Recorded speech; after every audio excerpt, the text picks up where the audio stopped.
énorme, parce que justement, il n'y a même plus la sagesse que véhiculaient les religions habituellement sur la guerre. Je vous rappelle que tout le droit de la guerre est né d'une réflexion chrétienne, que le djihad, même en bon droit islamique, est limité.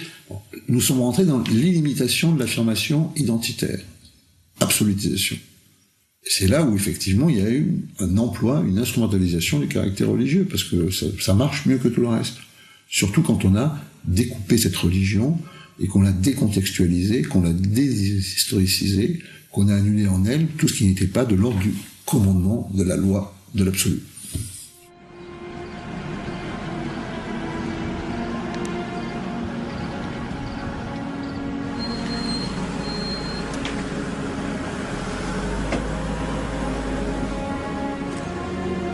Zvi Lanzman, officier de l'armée israélienne, dirige une des unités chargées des opérations de contrôle des populations palestiniennes.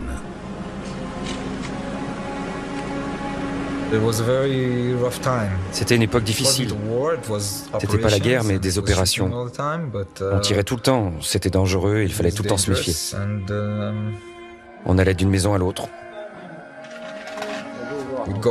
On demandait qui était dans la maison. Un enfant ouvrait la porte, on lui demandait « Où est ton père ?» Il est mort. « Où sont tes frères ?» Ils sont morts. Pas d'homme à la maison? Pas d'autres frères? Non, tous morts. Puis on visitait la maison suivante, et là encore, tout le monde était mort.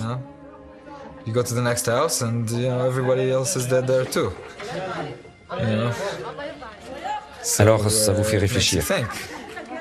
On allait d'une boîte de béton à l'autre, il est évident que ces gens n'ont rien.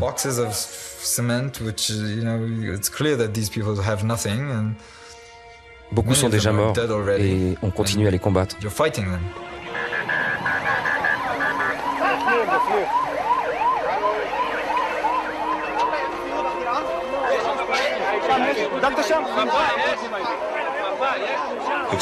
Les extrémistes des deux bords partagent un même but.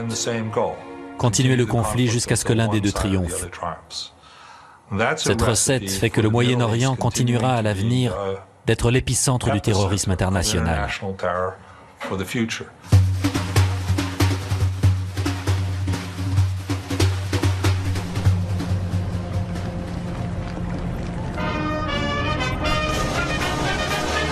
Aux États-Unis, les démocrates perdent les élections face à George Bush fils. Début 2001, 20 ans après la présidence de Ronald Reagan, les néoconservateurs de la droite évangéliste sont de retour à la Maison-Blanche. L'acte 3 du nouvel ordre mondial va maintenant se jouer.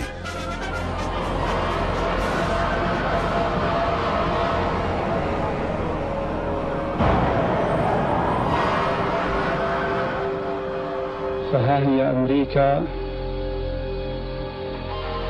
قد أصابها الله سبحانه وتعالى في مقتل من مقاتلها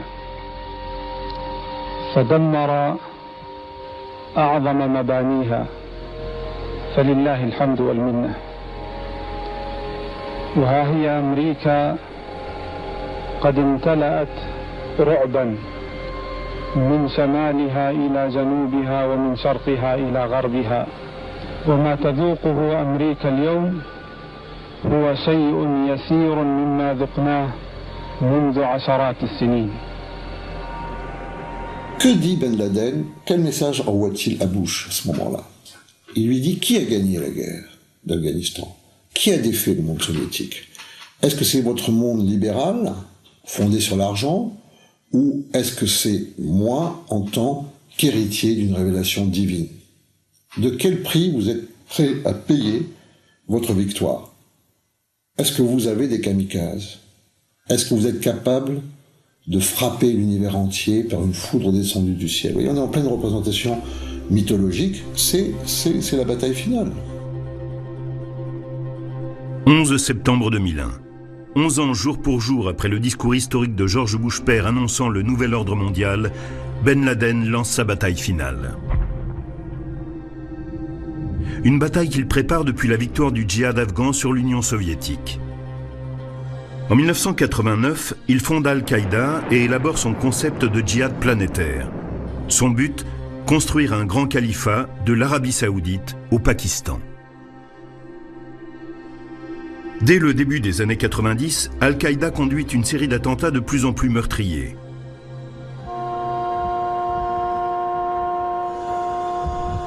Alors que l'Occident vit l'événement du 11 septembre comme l'apocalypse, au Moyen-Orient, beaucoup le célèbrent comme une vengeance, sans se rendre compte à quel point cela va aussi se retourner contre eux.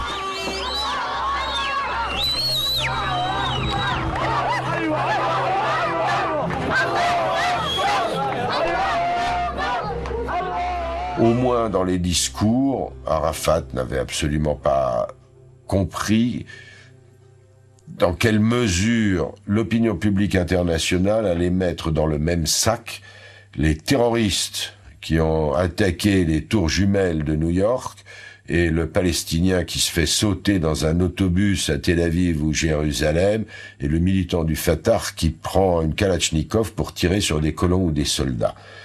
Dans l'esprit de la population israélienne, tout ça était mis dans le même sac. Je crois que c'est un ancien patron du Mossad qui a dit que le 11 septembre était de ce point de vue-là pour la politique israélienne un véritable miracle. Israël était du bon côté. This crusade, this war on terrorism, is going to take a while. And the American people must be patient. I'm going to be patient. But I can assure the American people, I am determined. I'm not going to be distracted. The Constitution of the United States against all enemies, foreign and domestic. And I will bear true faith. And allegiance to the same. I will obey the orders of the President of the United States. So help me God. En octobre 2001, George Bush lance sa nouvelle croisade en envahissant l'Afghanistan et la baptise « Guerre globale contre la terreur ». Les événements du 11 septembre l'ont transformé en un missionnaire convaincu, quelqu'un qui croit passionnément que nous sommes appelés à répandre la paix et la démocratie dans le monde, que c'est donc son devoir d'entreprendre la guerre globale contre la terreur. Il considérait vraiment, et il continue à être convaincu, qu'il avait été appelé pour réaliser cette mission.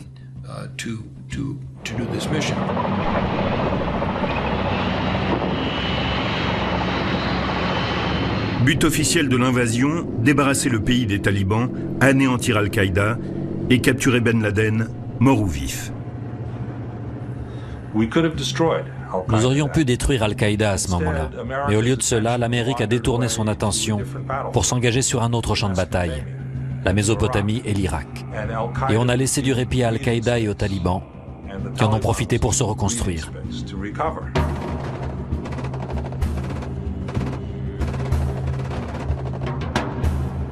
Les États-Unis se détournent de l'Afghanistan et décident d'envahir l'Irak. Officiellement, pour débarrasser le pays de Saddam Hussein et de ses armes de destruction massive, faire la guerre au terrorisme, traquer Al-Qaïda et rétablir la démocratie. La troisième guerre du Golfe commence. The transition from dictatorship to democracy will take time, but it is worth every effort. Our coalition will stay until our work is done, and then we will leave, and we will leave behind a free Iraq. Malgré la désapprobation des Nations Unies et d'une grande partie de l'Occident, l'administration américaine envoie 50 000 militaires occuper l'Irak. Andrew Bacevich Jr., militaire de carrière comme son père, est lui aussi envoyé au front.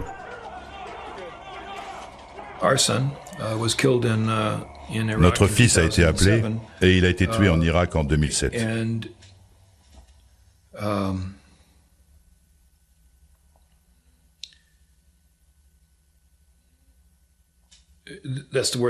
C'est la pire chose qui me soit arrivée de toute ma vie. Cela dit, je n'ai pas essayé de l'en dissuader. Je pense que servir son pays est une chose honorable. Je pense aussi que les soldats ne choisissent pas. Ils n'ont pas à choisir les circonstances de leur mission.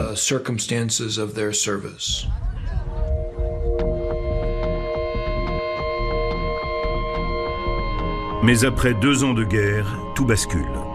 L'intervention militaire américaine permet de renverser Saddam Hussein, mais on ne trouve pas d'armes de destruction massive.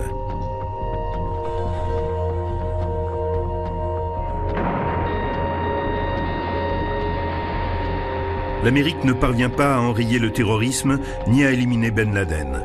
Au contraire, Al-Qaïda profite de la guerre pour s'installer en Irak et étendre son rayon d'action.